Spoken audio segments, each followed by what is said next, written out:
Welcome back to It's New. Today is Monday, July 8th, right? July 8th. And we got the whole crew today. Mordy has a really rocking name today on his StreamYard profile. But thanks for everybody else for joining. Greg and Crystal, appreciate it. So let's start with Barry Schwartz. Titles are important. Concise titles. Super concise. Good. Crystal? On your maps, you can find new ads near you. And Greg? And the YouTube liaison took to Twitter in a thread so that you too can understand some of the secrets. And I'm going to, surprise, I'm going to talk about more ranking volatility. That's all I talk about. Things shaking up constantly.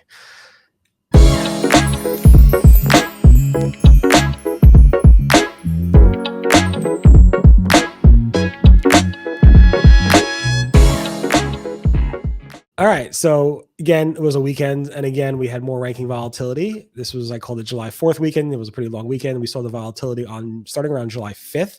It's always hard like covering those types of things because people are like, my traffic is down. Of course your traffic's down. It's a holiday weekend.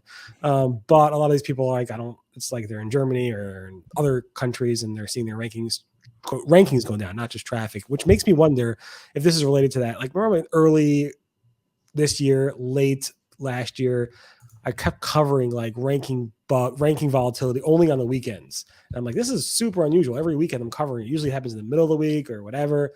And this is happening for the past several weeks again. And then Google at the early January said, yeah, we had some type of bug where the rankings would change on the weekends. And they fixed it. And then it went away. So now I think it's back. I don't know. I think Gary pressed the button and now this ranking bug's back. But anyway, if you are noticing ranking volatility over the past several weekends, it may just be the weekends or it may be a holiday or it may be just Google messing up and have some type of bug. So we will see. You're definitely not alone. It could also just be you suck. It could be. It could be that your content's horrible and you don't know how to write. Yeah, it could definitely be. If it's a weekend thing and it's happening now, maybe it's because it's like summer-ish and like it's been summer, spring, and it's been nice weather. So maybe that improves it. It could be, again. It could be a weather ranking factor, right? It could be. I don't know. It's hard to know, but when the rankings themselves change, so these volatility tools don't track traffic, they're tracking ranking changes. So I don't know.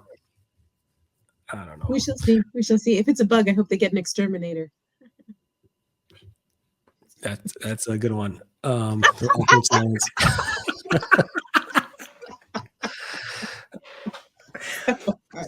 Since you're talking about, you might as well take it from here, Crystal. So. Thanks for the setup.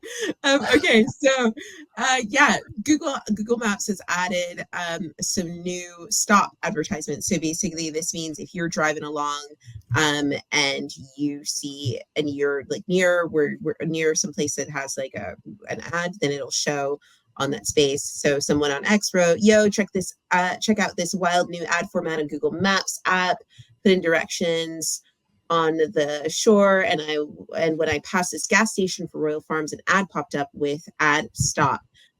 As somebody who is very often the navigator on the trip, I think this is great, especially if the ads are relevant to the time of day. If you're looking for lunch and stuff like that, it's really, really useful. So I think these are pretty cool, and I think it should be really good for small businesses, local businesses. So hopefully we'll see more of it. I think Waze has been doing this for a long time. Yeah, I know they bought Waze. It's like, would it take 4 years for them to do this? Right. Yeah. Waze, I've seen it in Waze. I've never seen it in Google Maps. And it was a nice find by Higman, Anthony Higman. He spotted this. So I don't know. I'm not into this. I don't want things popping up when I'm driving around saying you should stop here or maybe you want to stop here. I don't want to stop anywhere. I just want to go where I want to go and not have to stop. But Google's making me stop. Watch is going to change the navigation and say, we're putting in this directions for you. You're going to stop no matter what because this guy's paying for you to stop. That'd be crazy. Can you imagine that? Automated cars, it just pulls into the convenience Sorry, store. Somebody paid for you to stop here. You got to stop. Eat a cheeseburger. I don't want a cheeseburger. Too bad. AI said you do. We often have to stop for snacks and stuff. So like this is useful for me, like because otherwise I'm trolling around trying to figure out who's whatever. So like if they've got good snacks that they're good enough to put some money behind, then great, I'm here for it. So Renee Ritchie over at YouTube Liaison on Twitter X had a kind of like a question that he put out there saying like, what are people interested in the algo lately? Or what are your biggest questions? And he went through a few things. I just wanted to touch quickly on a few of them. And we've seen this in previous videos, but he just reminded everybody that YouTube isn't pushing videos for creators. It's pulling them to the audience. So that's the right way to think about it. We've seen that in videos that they put out over and over again. An interesting response he had was about YouTube Promote, which is how you can go promote your videos. There was a question asked, is this, if I use YouTube Promote and I put money behind my videos, is it going to go out to the same people that would see them normally? And he had answered no, that it's still going to be pulling those videos. You're not going to see any decline there, but that those promotions will chase the audience and push videos for the creators, trying to get people who don't necessarily see that type of content and target other audiences. So it's not necessarily going to get rid of any of your organic success you've had there. Another thing that's reiterated was how important video views from YouTube, from the homepage, from search, how important that is over external traffic. So you might be saying, hey, I'm putting this out on Search Engine Roundtable all the time, and I'm linking over to that. We're getting all this traffic from external sources. It's more important from the internal sources like the home screen and search.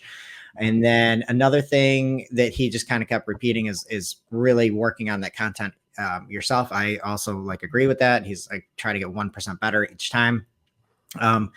Another thing we've seen that again in the video that they put out last year is he explicitly said the algorithm intentionally has no knowledge of monetization. So when it comes down to that fact, they're not looking to promote videos that make them more money, allegedly. And lastly, just one other thing I wanted to talk about was there was a question saying that somebody put out there saying that they're seeing less videos from their subscribers, and specifically he responded and said the recommendation algorithm tends to focus on topics and individual videos, not channels or creators, which I think kind of stinks. Like if you subscribe to this show, just because Barry doesn't have a good title or, a thumbnail doesn't mean that people don't want it. Right. Like, so I think that's one thing that I think they're missing the mark a little bit, like trying to build up that loyalty on there. But if you have any YouTube questions, I would go check it out over on Twitter X at YouTube Liaison. Yeah, it was interesting to see somebody at Google talking about SEO related stuff, promotion stuff on a different platform. And I just can't get subscribers. I mean, I have a nice number of subscribers, but I want more. So hit that subscribe button, tell your friends, tell all your bots to just subscribe. I'm not allowed to say that. I'll probably get banned from YouTube from saying this, right? No, ring the bell. Because pop off in the comments. Yeah.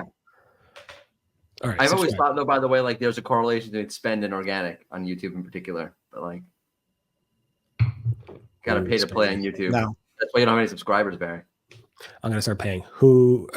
People do that. They pay their people to subscribe, right? They do that. I'll give you like there's contests constantly. It's like stuff that won't fly on Google search, or maybe it would, but you're really not supposed to. On that note, let's talk about Google search a little bit and titles and content and making things clearer, if you could.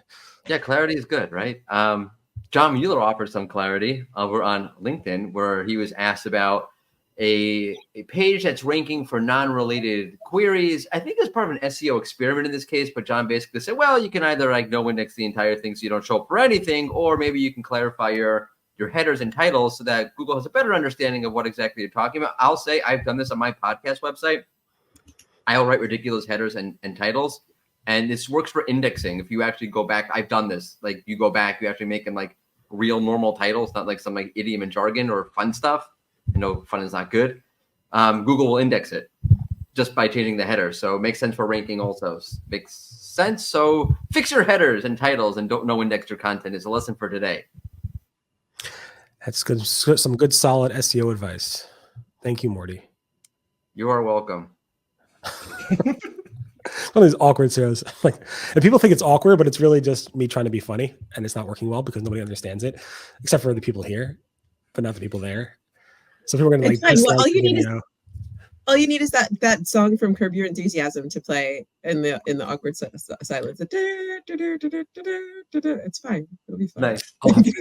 I would put it in there, but it'll probably get whatever you call demonetized. Not that it's really monetized right now. You could just put in my version that I just did, which sounds just like it. People can't tell the difference.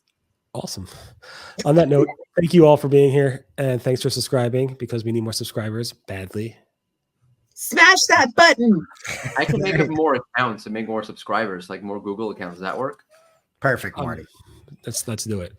Thank you, everybody. See you guys tomorrow. Bye-bye. Bye.